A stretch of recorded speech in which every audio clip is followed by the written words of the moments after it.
માતાજી friends, welcome back to Vaghela's ખાના ખજાના। શિવરાત્રિમાં બધા જ લગભગ ઉપવાસમાં સાબુદાણાની ફરાળી ખીચડી લારી પરથી લાવતા જ હોઈએ છીએ, પણ આજે હું તમારી સાથે શેર કરીશ ઇન્દોરની ફેમસ સાબુદાણાની ફરાળી ખીચડી। એકવાર બનાવી લેશો તો બહારની ખીચડી તમે ભૂલી જશો। ઘરે જ બનાવો આ રેસીપી જોઈને, તો વિડીયોને પૂરેપૂરો જોજો।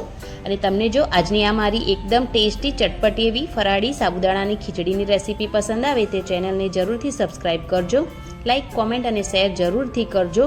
તો એકદમ ઇઝી રેસીપી, ચાલો શરૂ કરીએ। તો અહીંયા મેં 1 કપ સાબુદાણાને 4 થી 5 કલાક માટે પલાળીને રાખ્યા હતા। તો અહીંયા હવે સાબુદાણા ડબલ થઈ ગયા છે। તો એકદમ સારી રીતે સાબુદાણા લઈ, તમારે જેટલા ક્વોન્ટિટીમાં લેવા હોય તેટલા લઈ તેને એકદમ સારી રીતે ધોઈ અને 4 થી 5 કલાક માટે એકદમ ઓછું પાણી એડ કરીને તેને પલાળીને રાખવાના છે। હવે એક કઢાઈ લઈશું। કઢાઈમાં પહેલાં જીરું એડ કરીશું 1 ચમચી જેટલું। જીરું ફૂટી જાય, થોડું કાળું થઈ જાય એટલે તેની અંદર 1 થી 2 ચમચી જેટલું તેલ એડ કરી દઈશું। વધારે પડતું તેલ એડ કરવાનું જરૂર નથી। તેલ થોડું ગરમ થઈ જાય એટલે આપણે તેની અંદર મીઠા લીમડાના પાન એડ કરીશું, જેનાથી આ ખીચડીનો ટેસ્ટ ખૂબ જ સરસ આવે છે।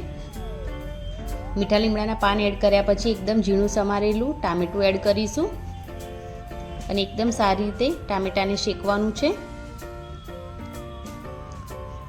તો અહીંયા તમે જે પ્રમાણે સાબુદાણાની ક્વોન્ટિટી લો એ પ્રમાણે બધા જ ઇન્ગ્રીડિયન્ટ્સ તમારે મિક્સ કરવાના છે। તો ટામેટું એકદમ ઝડપથી કૂક થઈ જાય એટલા માટે મેં અહીંયા ફરાળી મીઠું એડ કરી દીધું છે ટેસ્ટ પ્રમાણે। પણ જો તમે નોર્મલી આ ખીચડી બનાવતા હોય તો તમે નોર્મલ મીઠુંનો પણ ઉપયોગ કરી શકો છો।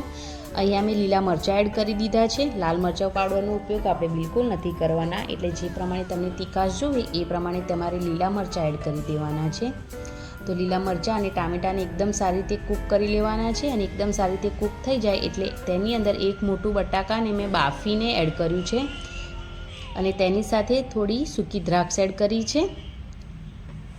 જો તમે બાફેલું બટાકું ના એડ કરો તો તમારે થોડો ટાઈમ તેને આ જ રીતે તેને કૂક કરી લેવાનું છે। એકદમ પાતળા સ્લાઇસમાં કટ કરવાનું બટાકાને અને પછી એડ કરવાનું, જેથી ફટાફટ બટાકું કૂક થઈ જાય। તો અહીંયા બટાકાને 2 થી 3 મિનિટ એકદમ સારી રીતે શેકી લેવાનું છે। બટાકું શેકાઈ ગયું છે એકદમ સરસ, કેમ કે આપણે તેને બોઇલ જ લીધું છે એટલે। તો હવે જે સાબુદાણાને પલાળીને રાખ્યા હતા તેનું પાણી નિતારીને તેને અંદર એડ કરી દઈશું અને તેની સાથે અહીંયા મેં શેકેલી સિંગદાણાનો ભૂકો એડ કર્યો છે, તેને પણ મિક્સ કરી લઈશું। સિંગદાણાને બીજા તવા પર શેકી અને તેને મિક્સરમાં પીસી લેવાના અને પછી એડ કરવાના, જેથી તેનો ટેસ્ટ ખૂબ જ સરસ આવે। તો એકદમ સારી રીતે મિક્સ કરી 1 થી 2 મિનિટ તેને ઢાંકણ ઢાંકી થોડું કૂક કરી લઈશું।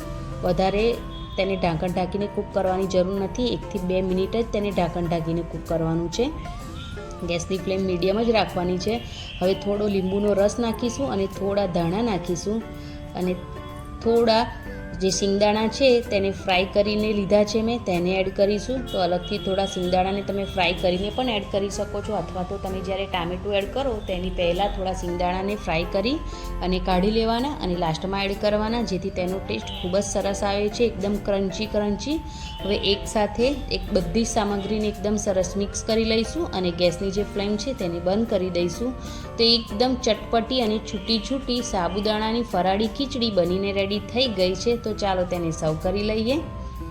તો એક વાતનું ખાસ ધ્યાન રાખવું કે તમે જ્યારે સાબુદાણાને 4 થી 5 કલાક માટે પલાળીને રાખો ત્યારે તેમાં જેટલા પ્રમાણમાં તમે સાબુદાણાનો ઉપયોગ કરતા હો એટલું જ પાણી એડ કરવાનું, વધારે પાણી એડ નહીં કરવાનું।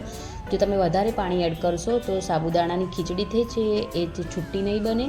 તો હવે સાબુદાણાને સર્વ કર્યા પછી તેની ઉપર થોડા ફ્રાય કરેલા સિંગદાણા એડ કરીશું અને થોડું બટાકાનું જે કાતરી આવે છે, જે રેડીમેડ પણ મળે છે, તમે તેનો પણ ઉપયોગ કરી શકો છો, તો તેને એડ કરીશું। થોડા દાડમના દાણા એડ કરીશું અને થોડા તાજા ધાણા એડ કરી અને તેને સર્વ કરીશું। તો એકદમ ટેસ્ટી ખીચડીની રેસીપી રેડી થઈ ગઈ છે। તો તમને જો આ રેસીપી મારી પસંદ આવી હોય તો પ્લીઝ ચેનલને જરૂરથી સબસ્ક્રાઈબ કરજો, લાઈક જરૂરથી કરજો અને શિવરાત્રિ નજીક છે તો જે લોકો ઉપવાસ કરતા હોય તેમને આ વિડીયો વધારે ને વધારે શેર કરજો। Thanks for watching, bye bye, take care, જય માતાજી, જય શ્રી કૃષ્ણ।